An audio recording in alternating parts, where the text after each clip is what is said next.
माननीय दिग्विजय सिंह जी, आप बोला। माननीय दिग्विजय सिंह सर, माननीय सभापति महोदय जी, मैं आभारी हूं आपका जो आपने मुझे बोलने के लिए आमंत्रित किया।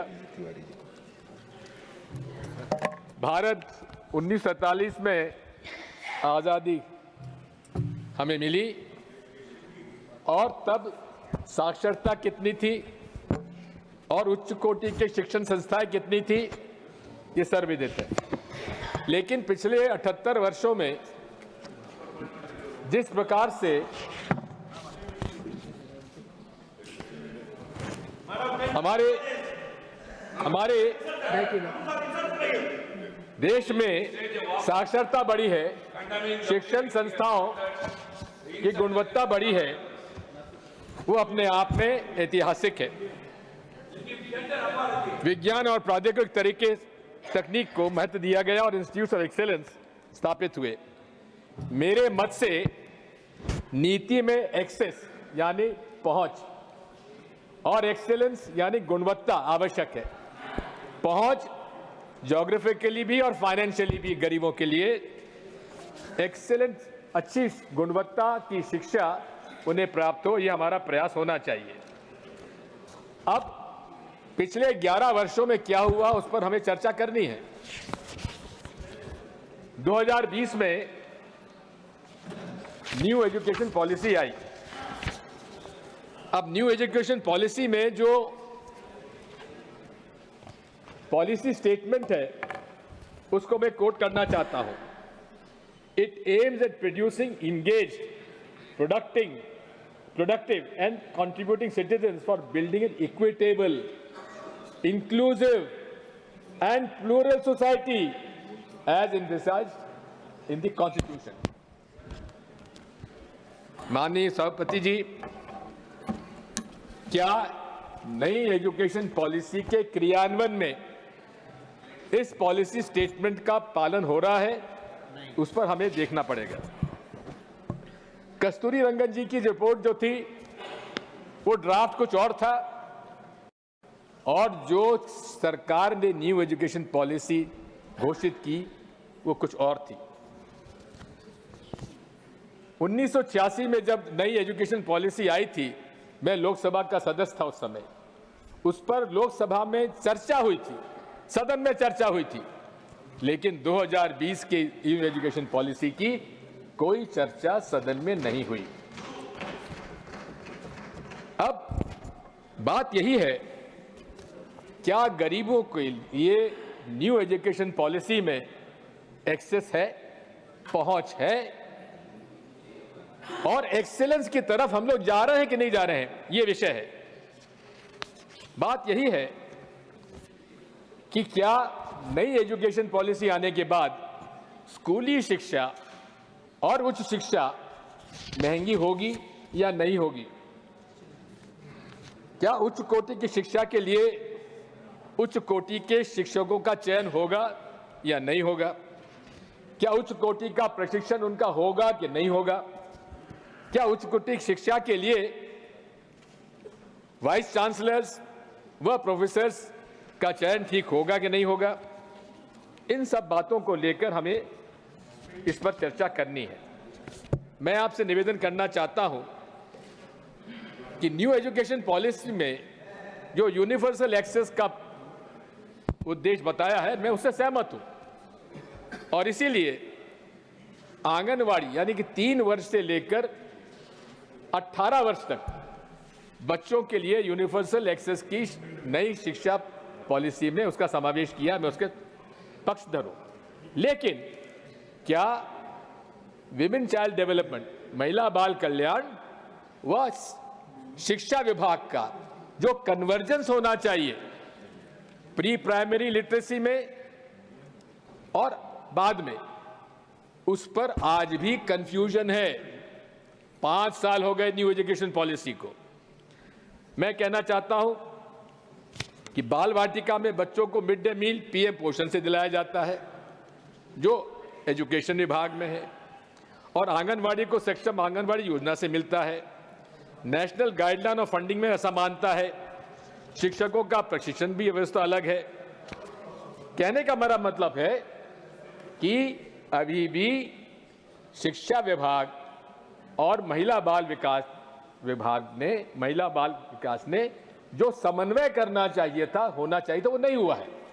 मेरा ये सुझाव है माननीय मंत्री जी, इसे गंभीरता से लेने की आवश्यकता है और मैं निवेदन करूंगा माननीय प्रधानमंत्री जी इसमें एक मिशन मोड में इसको डालें और उस मिशन मोड के अंदर इसलिए डालें क्योंकि आज भी अगर आप देखेंगे तो गरीब गरीब होता जा रहा है, अमीर अमीर होता जा रहा है और इस देश में 52% जो गर्भवती महिलाएं हैं वो एनीमिक हैं। 39% बच्चे आज कुपोषित हैं। इन सबको विशेष तौर पे ध्यान देने की आवश्यकता है। मैं आपसे अनुरोध करना चाहता हूं इस प्रकार से फाउंडेशन लिटरेसी और न्यूमरेसी की घोषणा की गई, हम उसके पक्षधर हैं, लेकिन माननीय प्रधानमंत्री जी ने जो अपना भाषण दिया था न्यू एजुकेशन पॉलिसी में, उन्होंने कहा था रीडिंग फ्लुएंसी को हम निरंतर रखेंगे, लेकिन उसको माननीय शिक्षा मंत्री जी आपने उसको छोड़ दिया। अब मैं आता हूं एक्सेस यानी कि पहुंच। इसमें नए एजुकेशनल कॉम्प्लेक्स बनाने का प्रस्ताव है, यानी कि क्लस्टर ऑफ एजुकेशनल इंस्टीट्यूशंस को एक जगह उनको समझ को डाला जाएगा। इसके कारण कई स्कूल हमारे बंद हो रहे हैं। राइट टू एजुकेशन का जो प्रोविजन है, जो कि कानून है कि 1 किलोमीटर से ज्यादा प्राथमिक शाला नहीं होना चाहिए, उसका उल्लंघन हो रहा है। हालांकि स्कूल एजुकेशन के पास इसका कोई रिकॉर्ड नहीं, जब हमने पूछा उनसे, लेकिन एक उत्तर में उन्होंने बताया कि इस देश में 2014 से लेकर 2024 के बीच में 90,000 शासकीय स्कूल इस देश में बंद कर दिए गए। अब जो स्कूल बंद किए गए हैं उन तो please sir, I am not yielding sir, I am not yielding sir, I am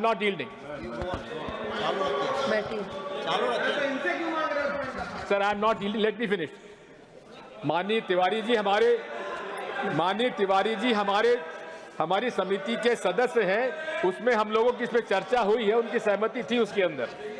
मैं इसी की बात कहना चाहता हूं कि जहां ग्रॉस एनरोलमेंट रेशियो बड़ा है, हम स्वीकार करते हैं, जीईआर बड़ा है, वहीं ड्रॉप आउट रेट कम हुई है, हम उसकी प्रशंसा करते हैं। लेकिन यदि जब जीईआर बड़ा है और ड्रॉप आउट रेट कम हुई है तो छात्रों की संख्या बढ़ी है, लेकिन छात्रों की संख्या जब बढ़ी है तो क्या शिक्षकों के पद बढ़े? क्या उसके लिए समग्र शिक्षा अभियान के अंतर्गत बजट बढ़ा है? बजट नहीं बढ़ पाया है। मैं आपसे अनुरोध करना चाहता हूं, यही नहीं है, मध्य प्रदेश का मैं आपसे कहना चाहता हूं 30,000 स्कूल बंद किए गए और साथ में अब आप बताइए जो गरीबों के बच्चे शासकीय स्कूल में पढ़ते हैं वो कहां जाएंगे? वो निराश होकर उन्हें निजी स्कूलों में जाना पड़ेगा। और ये अब बताया जा रहा है कि लगभग 50,000 नए प्राइवेट स्कूल खुले हैं 2014 के बाद जो फीस लेंगे। इसका मतलब ये है कि जो हमारा एक शंका थी कि न्यू एजुकेशन पॉलिसी गरीबों के लिए महंगी होगी और साथ में शिक्षा के उच्च शिक्षा में भी कई कारण जो मैं बताऊंगा महंगा होगा। मैं अनुरोध करना चाहता हूं कि आरटीई में 3 साल से 18 साल, इसमें एनईपी में 3 साल से 18 साल तक का संकेत किया गया है और ड्राफ्ट पॉलिसी में भी ऐसा है। इसलिए अनुरोध करूंगा कि राइट टू एजुकेशन पॉलिसी में भी जो बच्चों का जो 6 साल से 14 साल तक का प्रावधान है उसे बढ़ाकर 3 साल से 18 साल तक किया जाए। मेरा ये भी आपसे प्रार्थना है कि हमें जो बच्चे स्किल दूसरे उसमें 8वीं कक्षा के बाद हमें इसका थोड़ा सा सर्वेक्षण करना चाहिए, काउंसलिंग करने की आवश्यकता है कि जिस बच्चे में जो हुनर है उसकी तरफ उसे स्किल डेवलपमेंट की तरफ लाना चाहिए। और स्किल डेवलपमेंट के लिए अभी जितने भी हमारे मिशन के कार्यक्रम हैं वो 18 साल के बच्चों के बाद है, इसलिए उसमें भी परिवर्तन करके उन्हें लगभग 14 साल के बाद ही स्किल डेवलपमेंट के लिए प्रोत्साहित करने की आवश्यकता है। माननीय सभापति जी, मुझे इस बात की आपत्ति है और दुख भी है कि ये देश जो कि सांप्रदायिक सद्भाव का एक उदाहरण है, जहां अनेकता में एकता का एक उदाहरण है, वहां एनसीईआरटी की कुछ किताबों में सांप्रदायिकता का संकेत नजर आते हैं। यही नहीं है, इतिहास को भी नए ढंग से प्रस्तुत करने का प्रयास है। गलत तरीके से महात्मा गांधी की हत्या के बाद जो हुआ उसको सिलेबस से निकाल दिया गया।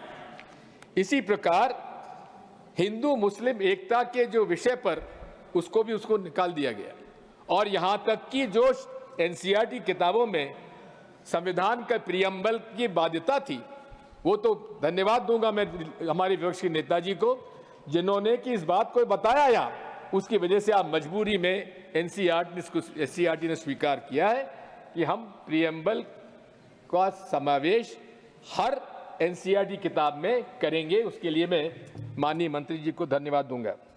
माननीय सभापति महोदय, मैं ये भी कहना चाहता हूं कि इस हमारे केंद्र सरकार के जो विद्यालय चलते हैं, नेहरू नवोदय जवाहरलाल नवोदय विद्यालय और केंद्रीय विद्यालय, हर जगह इसकी प्रशंसा है। कम फीस है और उच्चतम शिक्षा ग्रहण करने की दी जाती है। लेकिन उसके अंदर अब नई बात आ गई है कि पीएमसी स्कूल नए आ गए हैं, और इन पीएमसी स्कूल में उन्हें समावेश करने का प्रयास किया जा रहा है। लेकिन इन नवोदय विद्यालय और केंद्रीय विद्यालय में माननीय सभापति महोदय 7,414 पद खाली हैं नवोदय विद्यालय में, और 6,734 पद पर कॉन्ट्रैक्ट टीचर्स अपॉइंट हैं। इसी प्रकार केंद्रीय विद्यालय में और पहला मैंने विषय दिया था केंद्रीय विद्यालय में थे, केंद्रीय विद्यालय में 7,414 पद खाली हैं और 6,734 पद कॉन्ट्रैक्चुअल हैं। नवोदय विद्यालय में भी 4,022 पद खाली हैं और उसमें 3,233 पद कॉन्ट्रैक्ट पर हैं। इसी प्रकार मध्य प्रदेश में 70,000 पद खाली हैं, 70,000। बात वही है, क्या कारण है, क्या नीति है माननीय मंत्री जी कि आप नियुक्तियां क्यों नहीं कर रहे हैं? क्यों उनके निष्पक्ष तौर पर नियुक्तियां क्यों नहीं की जा रही है? क्योंकि ये चाहते हैं कि उनकी विचारधारा से प्रभावित लोगों की नियुक्ति वो पिछले दरवाजे से कॉन्ट्रैक्ट रूप में करें, ये उसकी नीयत है। मैं आपसे पूछना चाहता हूं, प्रशिक्षण पर महत्व दिया गया है एनईपी में, लेकिन क्या कॉन्ट्रैक्ट टीचर्स को आप कोई ट्रेनिंग देंगे? और कॉन्ट्रैक्ट पे टीचर्स को ट्रेनिंग भी दी तो कितने दिन की ट्रेनिंग आप देंगे और कब तक वो काम करेंगे? इसका कोई उल्लेख नहीं है। माननीय पीएमसी स्कूल का मैंने उल्लेख किया। पीएमसी स्कूल जो इंफ्रास्ट्रक्चर के लिए दिए गए थे और राज्य सरकारों के को दिए जाना चाहिए था, लेकिन उन्होंने उसमें नवोदय विद्यालय के 661 में से 621 उसमें शामिल कर लिए और केंद्रीय विद्यालय के 1256 में से 869 शामिल कर लिए। इसका क्या औचित्य था माननीय सभापति महोदय? नवोदय विद्यालयों की मांग बढ़ रही है। अभी ये नीति आपकी थी कि नवोदय विद्यालय जो है हर जिले में स्थापित किए जाएंगे। अब पूरे देश में ऐसे भी जिले हैं जहां एक असेंबली कॉन्स्टिट्यूंसी है और ऐसे भी जिले हैं जहां 10 कॉन्स्टिट्यूंसी। इसलिए इसको जिले के आधार पर ना होकर जनसंख्या के आधार पर आप इसकी नीति बनाएं। अभी आज जो हालात हैं उसमें लगभग 21 लाख की जनसंख्या पर एक नवोदय विद्यालय है। मेरा ये सुझाव है उसे 21 लाख से घटाकर 15 लाख की जनसंख्या के आधार पर और ज्योग्राफिकली उसको देखकर नवोदय विद्यालय स्थापित किया जाए, क्योंकि नवोदय विद्यालय की मांग है। मैं ये भी कहना चाहता हूं कि माननीय सभापति महोदय, जिन लोगों ने, जिन प्रांतों ने पीएम श्री के समझौते पर दस्तखत नहीं किए, ये कॉन्करेंट सब्जेक्ट है हमारे फेडरल कॉन्स्टिट्यूशन का, लेकिन जिन प्रांतों ने पीएम श्री के स्कूल चालू करने पर समझौता नहीं किया, उनका समग्र शिक्षा अभियान का पैसा रोक दिया गया। ये हमारे संवैधानिक अधिकारों का हनन है और जिसमें कि जिसमें कि बंगाल के 1000 करोड़ रोक दिए गए, केरल के 859 करोड़ रुपए रोक दिए गए और तमिलनाडु के 2152 करोड़ रुपए रोक दिए गए। ये क्या कारण है माननीय मंत्री जी? ये आप संविधान की कॉन्करेंट जो अधिकार है राज्यों का, उसका हनन कर रहे हैं, इसलिए आप उसको तत्काल उनके पैसा रिलीज करिए। अब मैं आता हूं हायर एजुकेशन पे। माननीय सभापति जी, केंद्रीय विश्वविद्यालयों में भी 5410 पद खाली हैं, वहां भी कॉन्ट्रैक्ट अपॉइंटमेंट है। अब आप बताइए, ये जाने माने तरीके से अपने लोगों को बैकडोर से एंट्री कराने का ये कुटिल योजना है, प्रयास है। मैं ये भी निवेदन करना चाहता हूं कि क्या इससे हमारे एसटी, एससी, ओबीसी के लोगों को उनकी नियुक्तियों का हनन नहीं हो रहा है? क्या उनके कॉन्स्टिट्यूशन के अधिकारों का हनन नहीं हो रहा है? इसका उत्तर माननीय मंत्री जी को देना चाहिए। नियुक्तियां तत्काल करें ताकि एससी, एसटी, ओबीसी के जो हमारे छात्र लोग हैं उनको उसमें मौका मिले। आईआईटी फैकल्टी में माननीय सभापति महोदय, शेड्यूल्ड ट्राइब से उनके अधिकार जितना है उसका 1%, केवल 1% आदिवासी फैकल्टी में है और केवल 5% अनुसूचित जाति का है और केवल 10% ओबीसी का है। यानी कि हमारे कानून का भी उल्लंघन और संवैधानिक जो प्रावधान उसका भी उल्लंघन किया जा रहा है। अब मैं अनुरोध करना चाहता हूं वाइस चांसलर्स की नियुक्तियों के लिए। दिसंबर 2024 तक 10 पूर्णकालिक वाइस चांसलर्स के पद रिक्त हैं। माननीय मंत्री जी, आपको नियुक्त करना है सेंट्रल यूनिवर्सिटीज में, फिर ये 10 पद क्यों रिक्त कर रखे गए? डायरेक्टर एडवांस स्टडीज का पद अगस्त 2021 से रिक्त है। बीएचयू जो कि वाराणसी में माननीय प्रधानमंत्री जी के चुनाव क्षेत्र का एक प्राइमरी इंस्टीट्यूशन है, ऐतिहासिक, पंडित मदन मोहन मालवीय जी ने बनारस हिंदू यूनिवर्सिटी कायम किया था। वहां के एग्जीक्यूटिव काउंसिल डिफंक्ट है।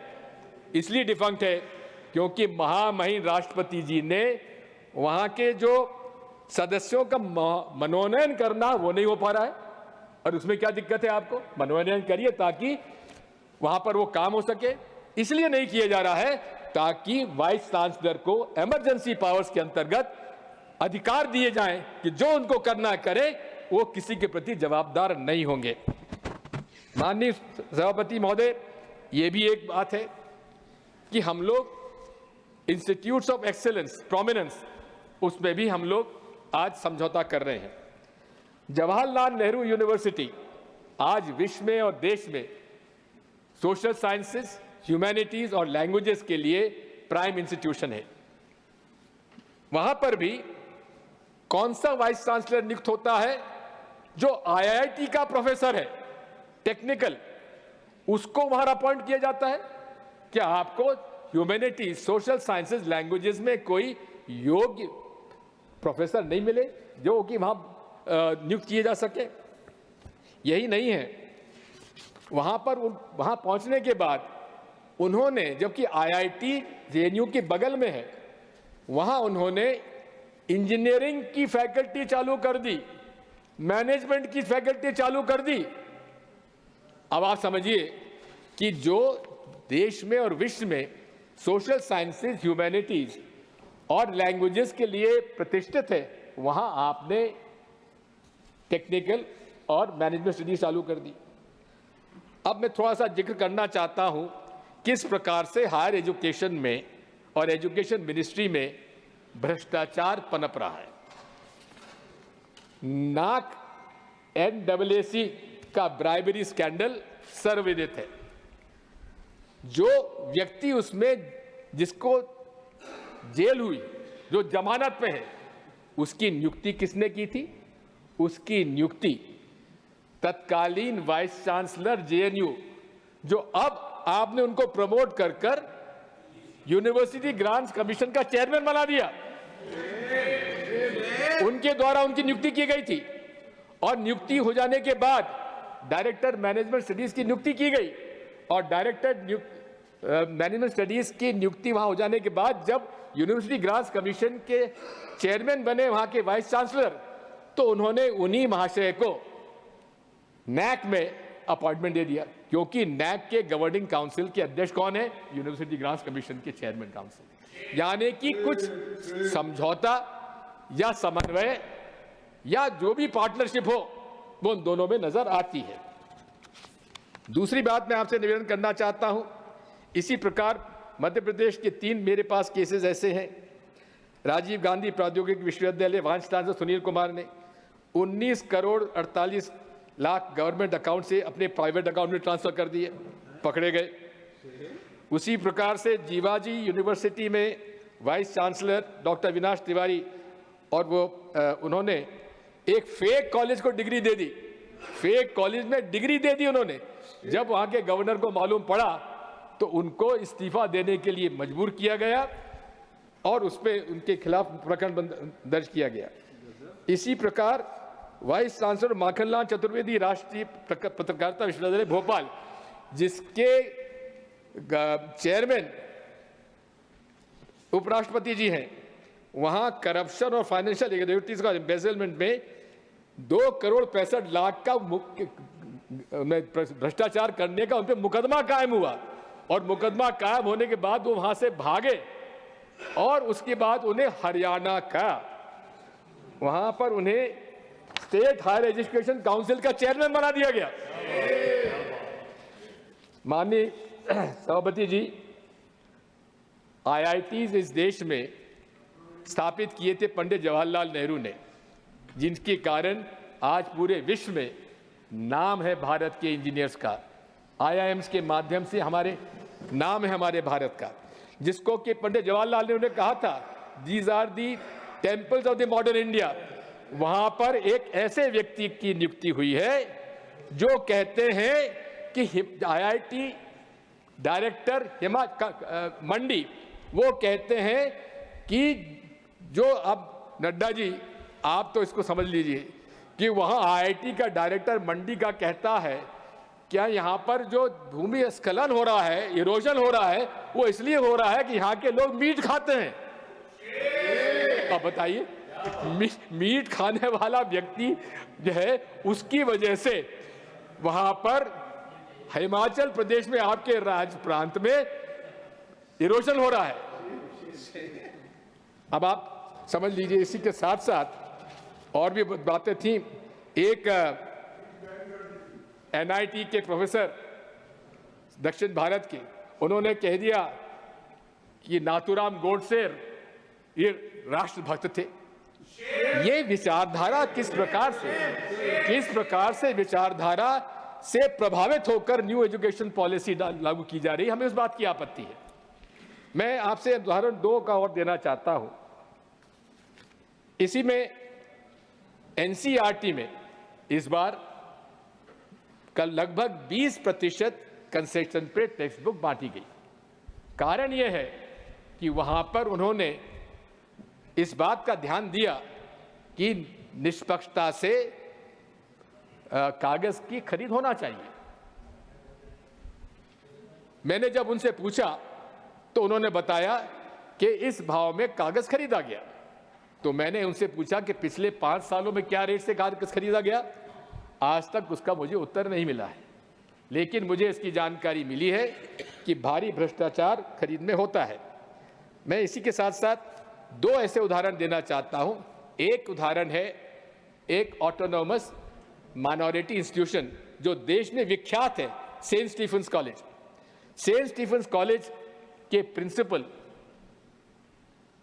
जो कि 5 साल से वहां कार्यरत हैं, उनको 5 साल के बाद नियुक्ति के अधिकार उनको नहीं दे रही है दिल्ली यूनिवर्सिटी के यहां पे। वाइस चांसलर उन्हें नियुक्ति के अधिकार नहीं दे रही है, प्रमोशन रोक दिए गए हैं। वहां पर लगभग 100 फैकल्टी मेंबर्स के पोस्ट वेकेंट हैं। कहां पर? जो देश का सबसे सर्वमान्य, मैं तो हरदीप पुरी साहब से कहूंगा कि आप जरा इसको देखिए कि सेंट स्टीफन के साथ क्या हो रहा है।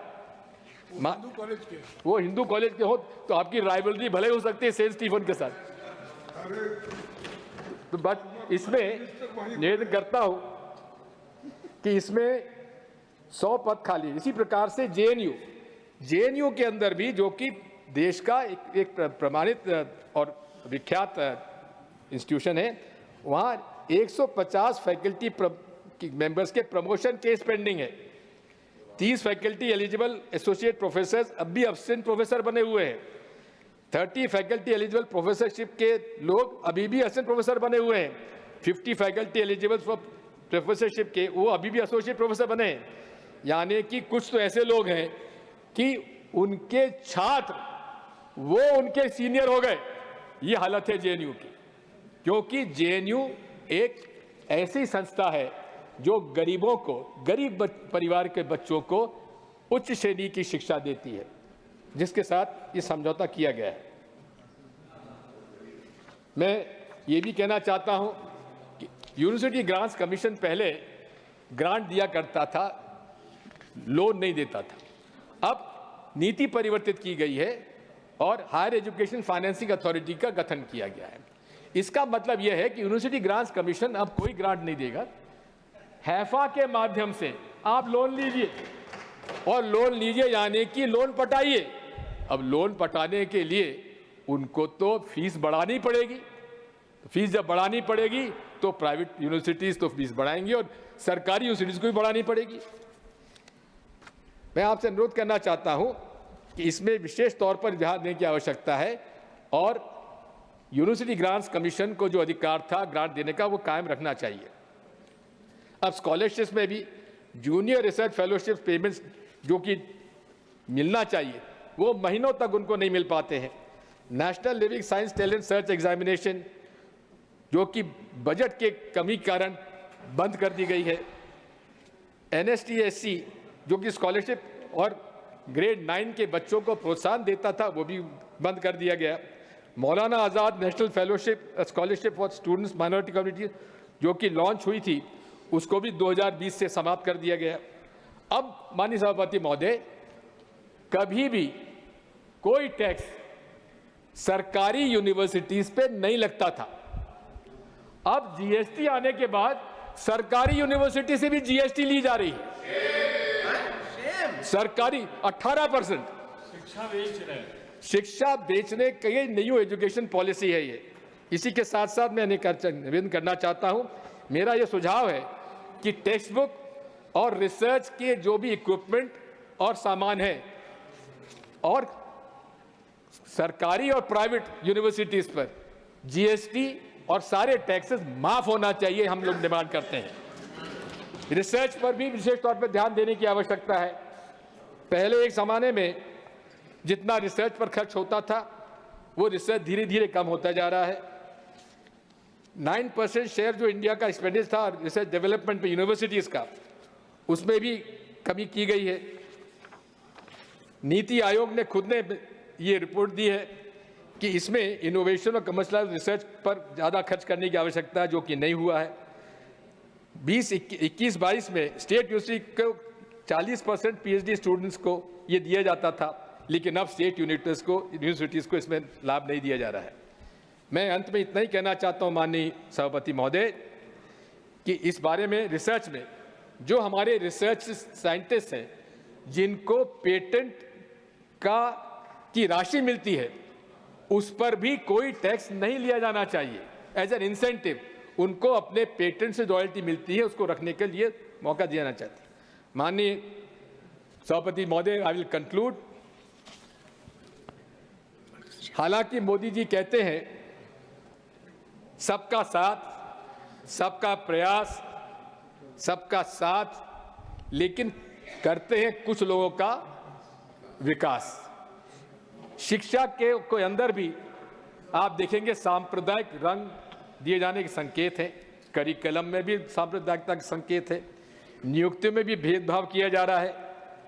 अब आप विश्वगुरु बनना चाहते हैं, आप जब तक सुशिक्षित भारत नहीं बनाएंगे तब तक विकसित भारत नहीं होने वाला, माननीय सभापति महोदय। और इसीलिए मैं आपसे अनुरोध करता हूं कि आज हालत यह है कि 1947 में 2 देश आज़ाद हुए, एक पाकिस्तान हुआ और एक भारत हुआ। पाकिस्तान ने कौन सा रास्ता चुना? थियोक्रेटिक, यानी कि थियोक्रेटिक स्टेट चुना, जो धर्म के आधार पर था। आज की हालत देख ली, उसकी हालत क्या है। दूसरी तरफ भारत ने लिबरल, मॉडर्न, सेक्युलर डेमोक्रेसी चुनी, और आज हम लोग कहां पहुंचे हैं। इसलिए साथ मैं आपसे अनुरोध करना चाहता हूं कि विचारधारा की लड़ाई हमारी है, और माननीय सभापति जी, विचारधारा के आधार पर यही देश में आज संघर्ष चला हुआ है, जिस संघर्ष में हम पूरे तरीके से उन लोगों के साथ हैं जो पूरे देश में सबका साथ, सबका विकास और सब लोगों एक साथ लोग के काम करेंगे और सबको सुशिक्षित करेंगे, एक्सेस देंगे, क्वालिटी एजुकेशन देंगे, तब हम लोग उसमें विकास कर पाएंगे। आखिर में मैं इतना आपसे कहना चाहता हूं, हमारे पुरी साहब, हरदीप पुरी साहब इस बारे में ध्यान रखते होंगे। एक पाकिस्तान की मशहूर शायरा है फहमीदा रियाज। फहमीदा रियाज ने जब यहाँ की घटनाएं देखी तो उन्होंने एक कविता पढ़ी, नज़्म लिखी। उस नज़्म में कुछ मैं पैरा आपको बताता हूँ। तुम भी बिल्कुल हम जैसे निकले, यानी कि पाकिस्तान की शायरा कह रही है, भाई भारतीय तुम भी हम जैसे निकले, अब तक कहाँ छिपे थे भाई। वो मूर्खता, वो घामड़पन जिसमें हमने सदी गंवाई, यानी कि एक सदी पाकिस्तान ने गंवा दी, आखिर पहुंची द्वार तुम्हारे। अरे बधाई, बहुत बधाई। ये हालत आपकी विचारधारा ने, आपके 11 साल के शासन ने और आपकी 2020 की शिक्षा नीति करने जा रही है। इसलिए हम आप इसका विरोध करते हैं। धन्यवाद।